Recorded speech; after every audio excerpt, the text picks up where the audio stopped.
myself representing Nigeria on the biggest stage possible as soon as possible. Okay. And I know I'm not just wishing, I know it's going to happen. I am 1000% sure. And going back to the World Championships going on right now, I know you mentioned that Nigeria may not be doing too well and everything. Honestly, my friends are there and they're doing phenomenal. Right, I was gonna ask you about that.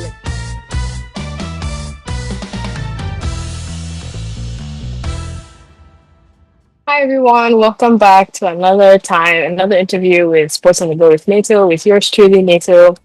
Here we have a returning face. We have Olaolu, who has decided to grace us again with his presence. Olaolu is a fast rising track star, and honestly, can't wait to see what's in store for him. He's had a rough bout of injury, but he's also come out of that really well, and also had an amazing season last academic year. Some highlights were on the 24th of May, he ran a 9.95, which was incredible. And then he also ran a 10.13 at the MKU Abiola Stadium in July. So and ran this again on the 31st of July, which are some good times. So we just wanted to kind of talk to him about that, how he came through the process of coming out of injury and having an amazing season, and yeah, if there's anything exciting coming up for him in the future. So thank you again for coming, Olaolu. And yeah, so just kind of let's just start with overall, now that you're kind of like slowly prepping to start the new season, like how would you generally summarize your last season? Like, were there like, what were the high points, what were the low-key low points, just kind of talk us through that. Thank you. Basically, to answer your question about preparing for the next season, it's just a case of I'm trying to take it slow and build properly, because there's no reason for me to go fast at all during this period. But going back to last season, the one word I used to describe it was amazing. We can even go further saying spectacular, unexpected and expected at the same time. And there were many high points. I can't just say one, because even throughout everything, it was more of like a case of first stage, wonderful, second stage, wonderful, and then the third stage, which was ending with winning the West African Championships with 104x1. That was just the best. So it's, again, me personally, if you go through my Instagram, it's a case of I put every single thing in basically trying to tell a story. Mm-hmm. So the first stage, as I said before, was basically me coming to America and then experiencing the indoor championships. D2 national championships indoor, and that was a case of me gaining experience. I went there, I saw everything. I was like, okay, I'm going to come back and I'm going to dominate. And then we went back to the drawing board, more of like trying to get ready, prepare. And my goal was to lose as few races as possible, because once I get into that headspace of I want to win, I'm going to win regardless of the time. I know that whoever's with me, I'm going to put in my best, and that's all I needed to do. Because if you have the mentality of you're going to win and you run with fast people, you're going to run fast. Mm-hmm. So the second stage was not about getting the time, which was, as you said, we needed 9.95 at D2 Nationals and then a 20.3 in the 200, which honestly, it was unexpected, because again, I would say this, I wasn't going for the time. I wanted to win. That was my goal. I just wanted to win. I didn't care about the time. I'm grateful and I love the time. I'm super grateful for the time. But my mindset wasn't going there for like, well, I'm going there to run a specific time. I didn't even want to know what I ran. I just wanted to win. That was my goal. So I went there and I got the time. And then going back home, getting a call to go back home to run for Nigeria was just amazing. It was just like, that kind of thing. It was like, yeah. Like all your hard work is paying off. Yes, yeah. Yes, like you can see the work that you put in that no one else saw, and the progress that you didn't even see. You can just see the results. That kind of thing. It was just a case of first of all, I'm super, super grateful to the Lord, because without Him, none of this would be possible. Mm-hmm. And without Him putting a strong team and a strong family in my life, I'm like basically as my, how do I say this? Not my shield, but like my backpack kind of thing. Like I'm like they're always there to support for the support and everything. Because of this, I've been able to go far. I've been able to go so far in ways I didn't even expect. And again, back to the point. The last point, which was basically the West African Championships, where I finally got a title.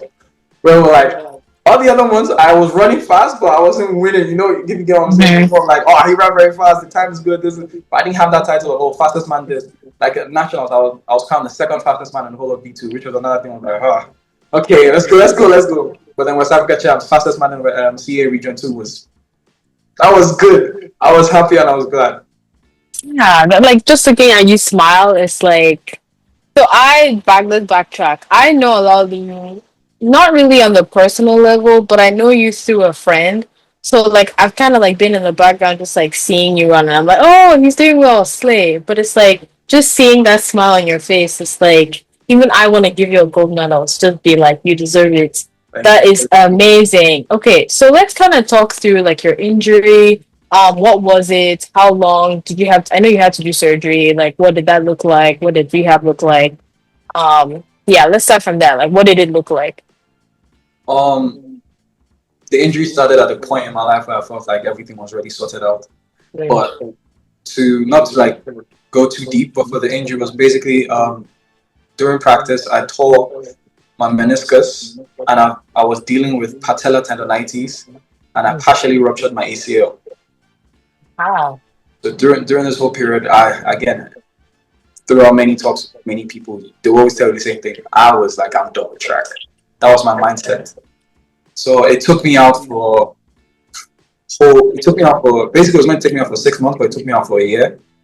And then coming back was difficult because coming back I was struggling, not even physically but mentally. It was a lot of mental struggle. But then because of that, I was able to put myself into a position of like the worst has happened, what can happen? You know what I'm saying? So it's a case of that built me that built me strong, like that made me really strong mentally, and that helped me a lot. But again, with the whole injury coming back a whole year, then taking it slowly after the surgery was the scary part. But after the surgery, then coming back to slowly building back. And I think because of what happened during that period, that's what was making me like during this period where I'm not running, I'm like, okay, take it slow and build back properly. Because I didn't deal with a single injury throughout this entire season.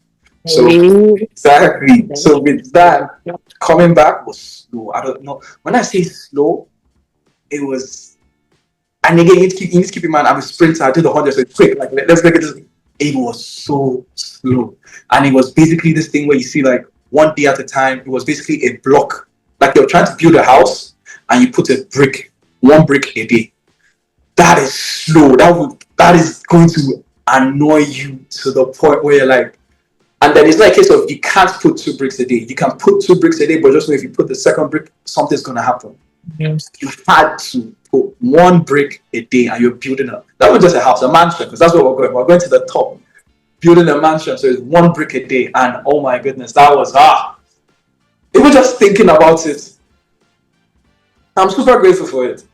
I don't want to go through that again, but if it does, I'm prepared. But it's the case, I'm super grateful. But then throughout the whole injury thing, I'm just it was a tough period. Yeah, and you already kind of said how you had like family and friends as kind of like your backpack. What as someone who's an athlete and who has set all these goals and like injuries, no one ever sees injuries, no one ever expects them to come.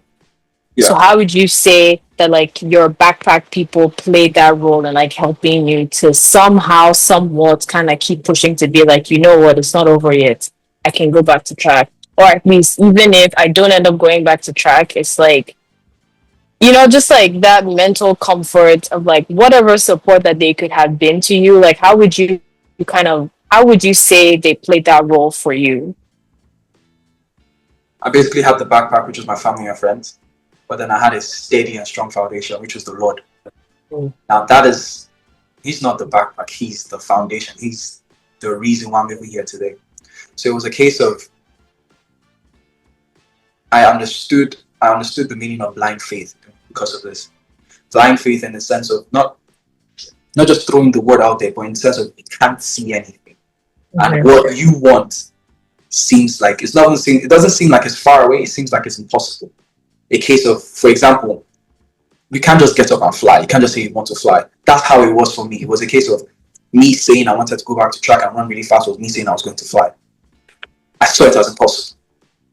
But again, this whole thing brought me closer to the Lord, but it was a case of I had learned to be consistent. The whole thing about putting in a brick a day was basically praying every single day, to the point where I built a structure around my life that I still use today, because that's why I fall back on. But the Lord was there for me. My family was there, but basically when no one else was there, because I didn't believe in myself. And if you don't believe in yourself, there's nothing anybody can tell you that will make you believe in yourself. It's a case of, I was down. I was like, I'm done with track and everything. I just said, I'm not going to focus on this or that or the bad parts of my life. I'm just going to put one step in front of the other and just go. Now, to the whole backpack thing about my family, my mother. Hey, my mother. My mother didn't say you're going to come back to track. My mother didn't say you will move on. My mom didn't say everything will be okay. She just said, I'll be here for you no matter what. That was all she said, and that was all she did. Because I feel like she felt like if she was trying to say, I'll come back to track, she was going to pressure me to something I wasn't ready for. Or if she was saying I was going to, you can move on, go to do something else, she was also going to pressure me to something like I felt like I wasn't ready for. Because again, as much as I said I was done, I felt like I was done with track, I didn't want to let track go. Because it's been a part of my life since I was young. But my mom was there in the sense of, no matter the decision I make, she wants me to know that it is going to be the right decision. Because she said, again, it's a case of, I don't want to give up. But it's another thing of, let's be smart. There's a saying, the man who does the same thing twice and does the same thing twice and expects different results is a fool. And then because of that, she was just like, just take it easy. Don't rush. Don't do this. Don't do that. I'm here. Whatever decision, but let's focus on the now. What's the one thing we can control? We can't control the future. We can't control how fast you're going to run. We can't control the past. You already gotten injured. Let's focus on now. What can we do now? Which was basically talking to the surgeon on the next steps. Basically getting me to, because I haven't said this a lot, but I couldn't walk. This wasn't, I had surgery. I had the crutches and everything, but I couldn't walk. I have videos of me falling down because my mom was there trying to carry me and I fell because I couldn't feel my legs. I couldn't walk. Talk of running. So if I can't walk, how can I run? But yeah, I couldn't walk. I couldn't run. My mom was there.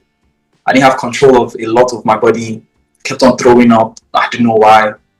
It was bad. It was really bad. But my mom was there.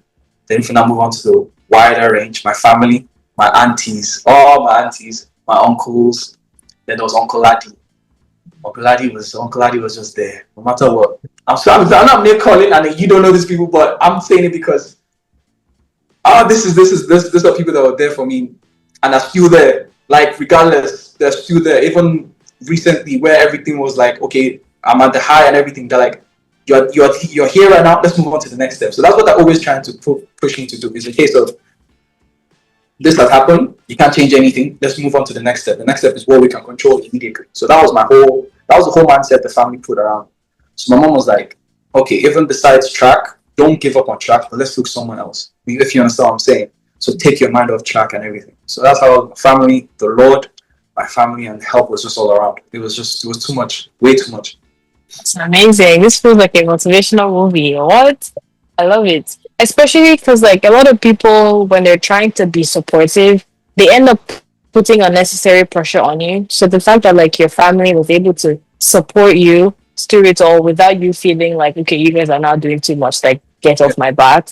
That's amazing. And, like, track isn't like soccer where, like, you tear your ACL and you come back. First, you start walking, then you start jogging, then you start kicking the ball. It's like track is fast, it's quick. Yes. So, like, having to miss an entire year when it's like, meanwhile, you spent years working off seconds, milliseconds off your time. It's like, that's incredible. Like, you've come this far. So, you know what? Let's even talk future. What are you looking forward to? I know, like, right now, the World Athletics Championship is going on. Nigeria isn't doing too well, but it's okay. But yeah, like, do you see yourself representing Nigeria on like the big stage? Like, what does that look like? Do you see that happening anytime soon? What's the future? What do you know? I see myself representing Nigeria on the biggest stage possible as soon as possible. Okay. And I know I'm not just wishing, I know it's going to happen. I am 1000% sure. And going back to the World Championships going on right now, I know you mentioned that Nigeria may not be doing too well and everything. Honestly, my friends are there and they're doing phenomenal. Right, I was gonna ask you about that. Like, if you knew the two guys, Ah, Consola and I don't remember the other person's name, Ajayi. Israel. But Yeah, yeah, and Israel. like Oh, yes. Another well. Way too well. Way too well. But Ajayi and I used to train together, but we're both basically from the same team. So we used to train together. So he was there throughout the whole period of me getting injured and everything. He was one of the people who also motivated me to keep on going. But besides that whole thing, Ajayi, first man to make the World Championship finals in in 18 years. 18 years, that's kind of crazy, looking, but that's amazing for him. Yeah, And then it's done. He's etched his name in the history books. No matter what happens, it's done. So and he did, and he, he finished sixth with a good time. Like honestly, the future is bright for him. it was his birthday. He ran a 9.88, which is a PB, huge PB. Yeah, I finished sixth in the world. So he's officially the sixth fastest man in the world. And no one can take that away from him until next year when I take it. But besides that, well, no one can take that away from him. But I'm so happy. And then Israel is doing so well. And then they have Ogazi. Ogazi, despite all the problems he had in the 400, he still went out there and he showed up. This, right. I saw that my video. friends are there and they're doing well, and I'm just happy. I mean, I might not call everybody because I'm not that close to everybody, but my friends are there and I'm happy. But then going back to your point, where I see myself dominating in a way that I can't even imagine. But I see myself representing Nigeria on the biggest stage very soon. That is 1000%. Because again, the injury and the surgery was bad, but it has built a strong foundation for me to the point where I feel Like he can fly. exactly. Like I have this saying with my roommate Donald. It's basically whenever we see anything, we're like, "Run it, let's go." Like, there, let's run it. Like, what's gonna happen? What's the worst that could happen, Neto? What do you think the worst that could happen is? What is the worst? The worst that could happen is you don't get a medal, but at the same time, you still make it there. So it's like either way, that's exposure for you. So honestly, run it. I It's agree with that. exactly run it. A win is a Yeah, win. It's a win. It's always going to be a win. So yeah, that's exciting. it is. Did you see the video with Toby Amusan kind of calling out the AFN, talking about the whole like track march and everything? Not necessarily what do you think about that, but like as someone who you want to represent Nigeria, like how are you going to keep yourself motivated to the point where it's like, you know what, even though the AFN isn't necessarily there for me in the way I want them to be, how am I going to continue to like dedicate myself and like all my efforts into making Nigeria proud? Like, how do you think you and like other athletes can kind of like, push past that, but at the same time, like keep putting on the pressure? Because if you don't put pressure on them, then nothing's ever going to change. So, what's your take on all that?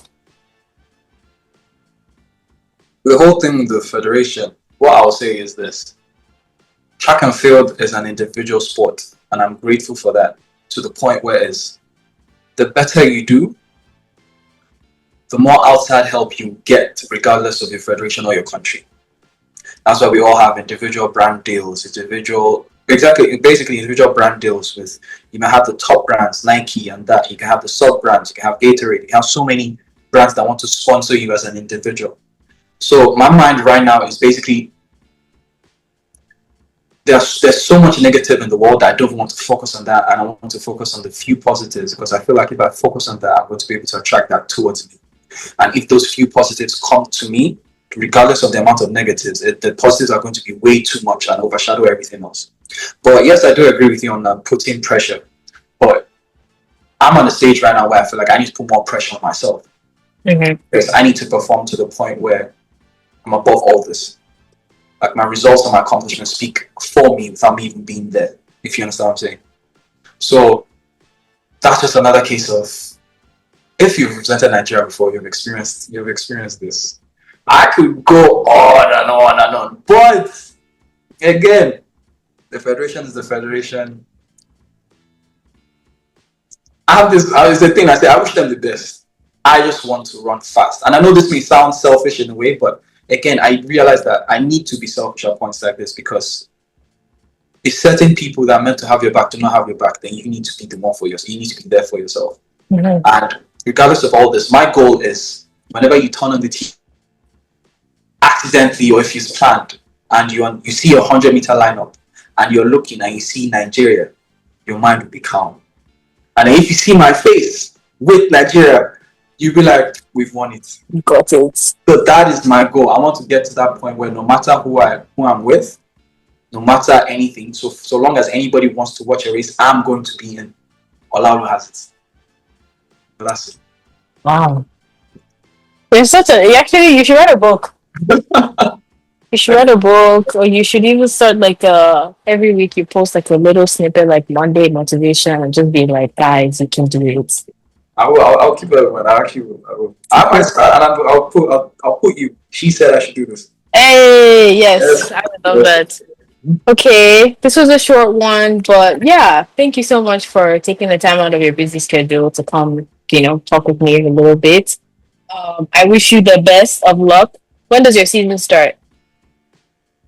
January. Exciting. Okay. Well, I wish you the best of luck. Can't wait to keep seeing you on my timeline, Yes. breaking records and doing Yes. all of that fun stuff. That's the goal. That's the goal. Yes. Yeah. We'll do. Thank you. Okay. Have a good night. You too. Thank you so much. Thank you so much. Anytime. I had fun. This was a nice interview. Thank you for having me. Thank you. You're welcome. Okay. I'll see you. Bye.